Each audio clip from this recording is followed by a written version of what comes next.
Everybody saw it. I'll bring it up, but Skip Bayless found himself into some hot water because of a tweet that happened after Demar Hamlin um not collapsed is that the best way to put it? Went into cardiac arrest. Mm-hmm. Yeah. But yeah, Demar Hamlin goes into cardiac arrest, falls. They have to perform CPR for an extended amount of time.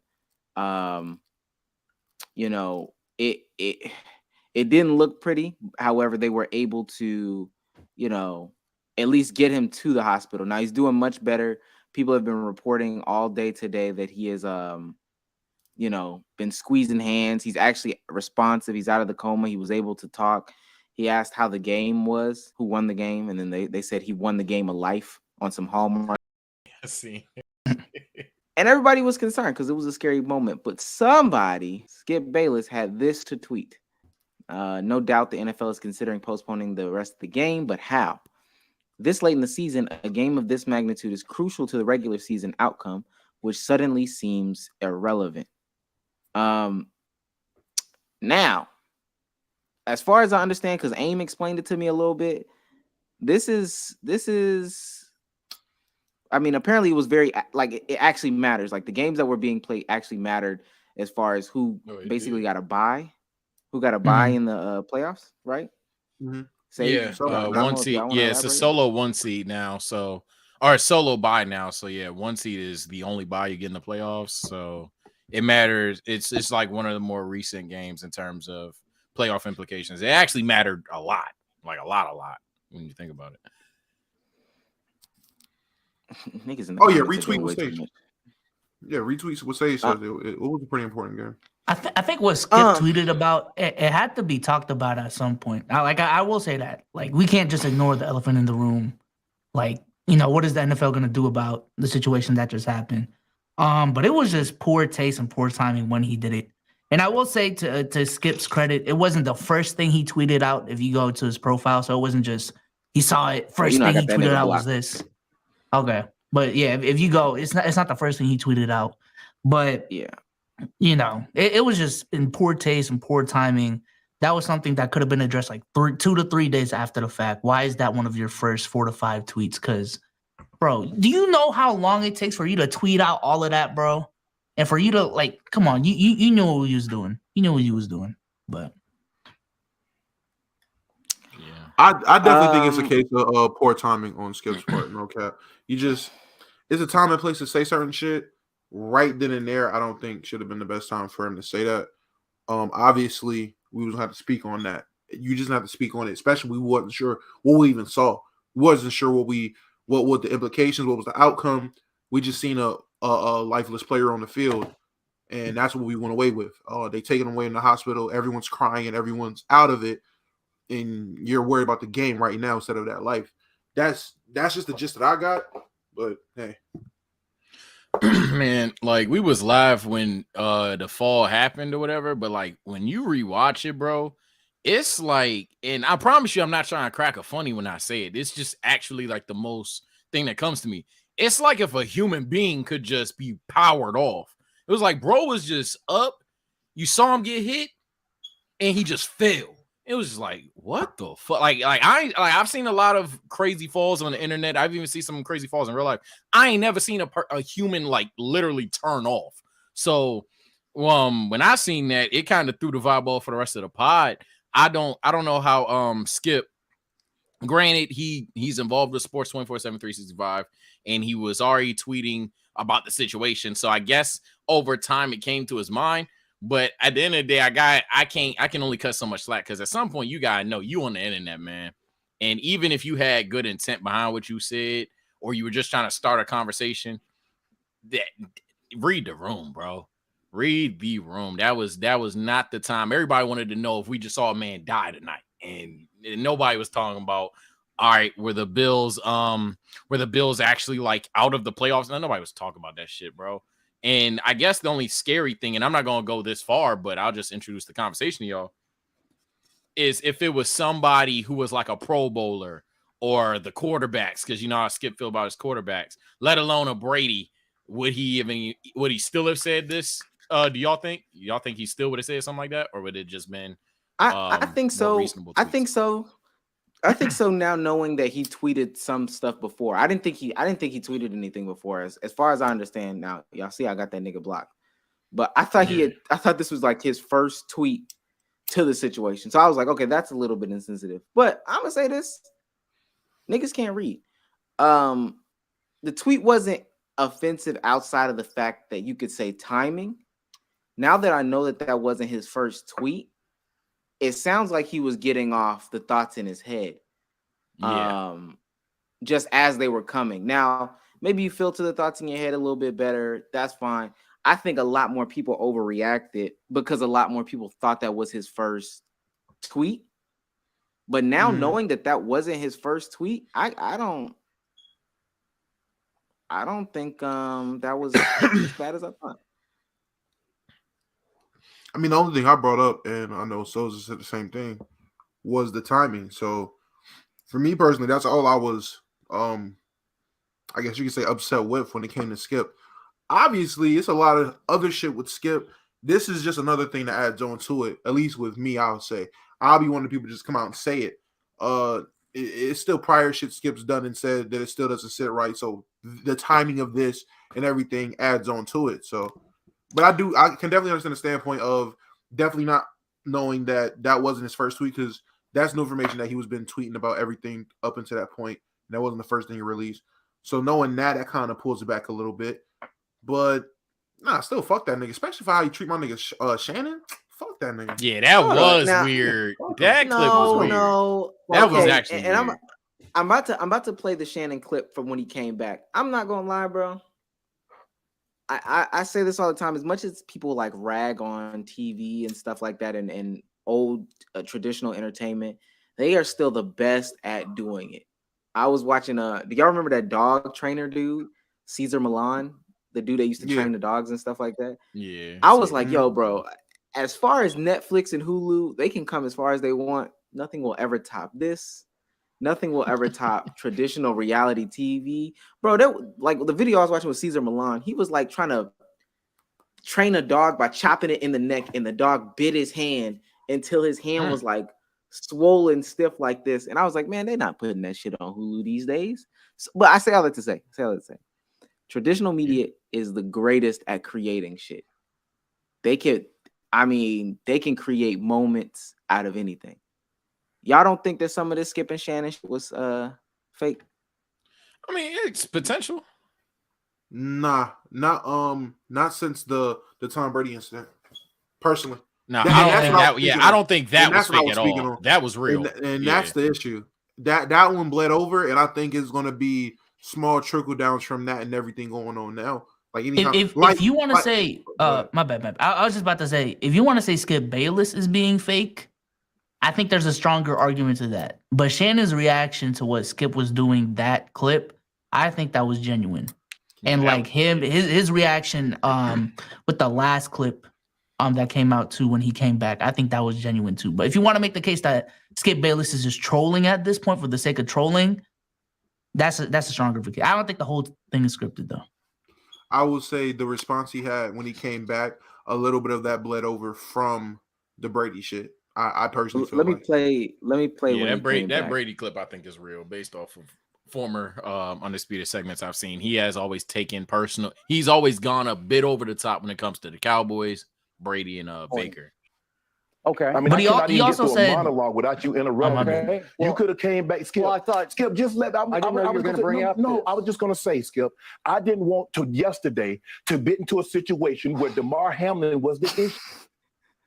We should have been talking about him and not get into your tweet. That's what I was going to do. But you can't even let me finish my opening monologue without you interrupting. Okay, I was. That was the fake part? I think that's fake. Even the part about the whole what did he say? Oh, so you telling me the higher ups didn't get mad when you sent that tweet out and stuff like that, and they made you come on here and apologize and all that stuff? Y'all don't think none of that's fake?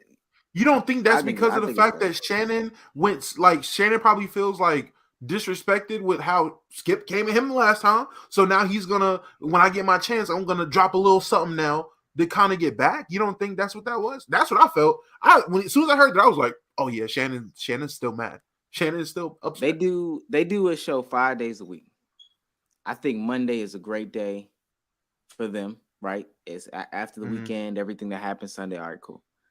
Tuesday, still pretty decent, but probably less views.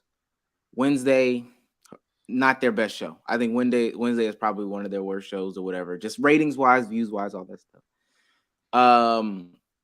Thursday a bit similar, but maybe a bit better because we're getting into some Thursday night football. And Friday we can recap Friday. Monday night you put that tweet out. Hey, fuck it, let's drum it up. Tuesday, Shannon, don't come to work. Make it seem like you really pissed off about it or whatever. And you really might feel some type of way, but let's really play into it by you not coming to work or whatever the case may be. Let's really play into it, right? Let's really play into that. And then Wednesday on our weekend show, we'll have you come back. We'll put on this monologue or whatever. Skip, do your thing. Do what you normally do. Cut them off. And then we'll go from there. I know people was watching on Tuesday that wouldn't normally watch because they wanted to see what Shannon's response was. That was what my timeline was what Shannon's response going to be. I wonder what Uncle Shannon's going to do. He didn't show up. Then Wednesday, same thing. Oh, I got to watch because he going to be back. I heard he was back. Let's go look at all these clips. Let's da-da-da-da-da-da.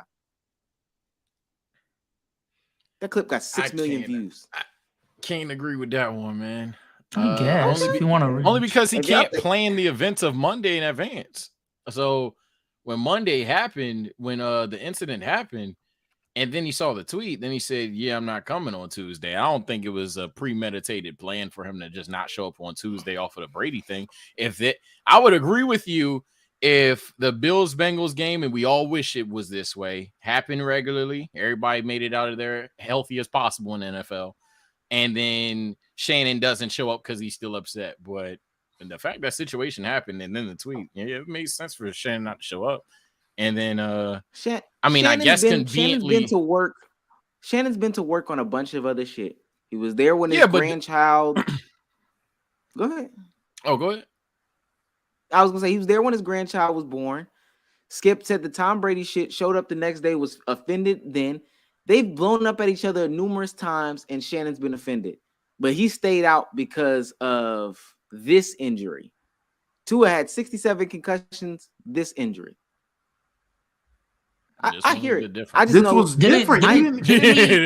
Didn't he explain though at the beginning of the clip that this one specifically hit home for him harder because of like some certain incident that he had in his career? His brother was paralyzed when he got hit. That's a little different. Listen, if something like that reminds you of your brother getting paralyzed, it's a little bit different than the other injuries. This nigga's in the comments now. We can't pull him up, but somebody says, "Who misses work for a grandchild? Your first grandchild." I get it. I know that TV plays stuff up. I'm not even saying what I'm saying is 100% true. I want to see what y'all say. If y'all don't think that they didn't play this one up, hey, I ain't trying to let you, man. Cause the comments, as you said, they are gonna do it. I just think it's a clear difference. Even in this situation, like we talk about, even if there was no we all wish it, even if there was no situation that happened on Monday. The Shannon not fucking with Skip this time hits different because this has been a buildup of obviously Skip cutting them off, but that's nothing. But Skip has started as of late. One of my friends does watch Undisputed all the time. And he said that Skip's always low-key been getting worse and worse and worse with the personal digs. So when he came out there on that one clip, if we had that clip and if we getting risky, play it. That clip where he was like, yeah, you've only got 3 Super Bowls or something like that, or you're not as good as Brady. Yeah, that shit was out of left field. It was always like you're jealous, but flat out saying you ain't Brady or you're just mad because that was out of left field even for Skip. So yeah, I think this. He showed up to work, right? He showed up to work after that. Yeah, but it wasn't like Skip tweeted an insensitive tweet that hit home to his brother. I'm just saying on that. I just after Shannon already had the situation with Skip disrespecting him, he did come back to work, whatever, he was offended. And then you have this situation happens and it reminds you of your own personal situation. You really think that he wants to sit there in front of that man who just tweeted something that you deem offensive, you deem disrespectful, and you felt need to be deleted, but you know him and you know the type of shit that he does, and he's gonna say, you want to risk having to sit there and he say some crazy shit and trigger you on TV? Nah, I'm missing that day too. I get why I missed it. I'm not going to play the WWE card. But you came back. You came back the can't. next day. You came back the next day. You came back the next day, knowing that you was about to address it. What you thought he wasn't going to say nothing the next day? I mean, what do you want him to do? Not come back to work at all? Like you I'm want him about to to miss 2 say, days? Oh, If he by missed that 2 logic, days yeah, and then he'd came have to back, quit then we would have been like, Hey. yeah, like Hey, but no. You'd have to What he quit could have, what undisputed could have happened? successful. No. Right. I'm not saying he couldn't have not came back. He could have came back triggered or not triggered or whatever. Had his moment or whatever. Came back the next day. Hey, we just not. I know we kind of gotta address it, but we can address it a little bit differently than the way that I addressed it here. He's the one that brought. I'm not defending Skip on this one, but he's the one that brought up Skip's tweet. Nobody brought up Skip's tweet. But he he could have gave his addressed it a open little bit monologue. He differently. wasn't there. I mean, fair. At the very least, you are right. He didn't have to say nothing about the tweet, but he did miss that day, and he fairly missed that day to see what his Skip's reply or what Skip would say. He wasn't. And Apparently, then he now wasn't. It wasn't about that. It wasn't about that. It I was don't about even the agree whole. with It was that. about the He had to incident, speak. not the tweet. I mean, I'm just gonna say if we're gonna keep it, they're egging it up, drumming it up. I mean, if we're gonna throw the WWE card on it, like I don't see how this is. We're going into scripted territory. I don't think this was a scripted moment. I don't see it as scripted. I don't know. Also, there's no way, even by this logic, that Shannon can't come back and have to immediately speak on it. Him being an ex-football player, there ain't no way Undisputed is gonna have Shannon miss the day of it being breaking news, and then the following day, or even if he waited a week, that first day come back, they're gonna be like, "Yo, Shannon, what did you think about this situation?" They'd 100% ask him that. Even anything he would open the show. I think it's different. You can talk about it. I'm not saying you can't talk about it. Why are you talking about the tweet? If you're saying that the tweet wasn't even the reason that you were out, it was because this event hit you home, it triggered you X, Y, and Z. Why you go at the tweet? That's an elephant in the room situation. It's like if every ex-player, even basketball players, are in Skip's mentions, there's no way the Hall of Fame there's no way the Hall of Fame tight end has nothing to say about the tweet that the dude right across him said. So I feel like it's an elephant in the room. Yeah, to ignore that tweet would, if anything, he would look crazy. Yeah, every play. Yeah, the same way that we go on Stephen A. and all these other guys for being raccoons. If Shannon Sharpe, and that's a lose-lose right there. If Shannon Sharpe had got on television whenever he came back and said nothing about the tweet, everybody calling him a raccoon. And I'll lock that right now. Everybody doing it. And we don't even know where he was going to go with it because, again, he got interrupted. That's another thing. His monologue got cut. You don't know where he was going to go. You didn't know how deep he was going to go about it. And from the sound of it, all he said was he had his tweet or whatever. It sounded insensitive, and he hoped he would have deleted it. And it sounded like he was going to move on. It didn't sound like he was going to harp on it. You're just recapping what happened because you missed the day. Like, it is what it is. You're just recapping. But we will never know where he was going to go, what he truly thought on that opening monologue because he was interrupted, and it turned into what it turned into. That's fair. That's fair. I know folks do stuff for TV. I did the Cesar Millan dog whispering shit, and then I found out Cesar Millan wasn't even really training them dogs. That nigga was never really a dog whisperer. His dog actually apparently killed Queen. His dog killed Queen Latifah's dog. That nigga don't know how to whisper to not a damn dog in the world. I know reality TV shows are scripted. What makes me think that? Oh, and then after Lowe told us behind closed doors that they don't even watch anything on Inside the NBA. What you mean? What happened? Just gonna say that, Pope? Never mind. I don't know if that was a secret or some shit. I don't. He shouldn't have came. He should have told us in the space. No, Shaq don't watch basketball, bro. We know Shaq don't watch basketball. That was public knowledge. When he told us that, I was like, nigga, you're not dropping that. If he said it on a Twitter space, then that's fair game. That's fine. It is what it is. So yeah, I don't. They don't watch TV. They just be going out pump faking like the rest of them. I think a lot of these folks be pump faking. It's TV. Content creation is part lies, like TV, movie, all of it. It's about acting. It's about playing into it. If folks don't think that at least they're into it just a little bit, I guess so. I hear y'all.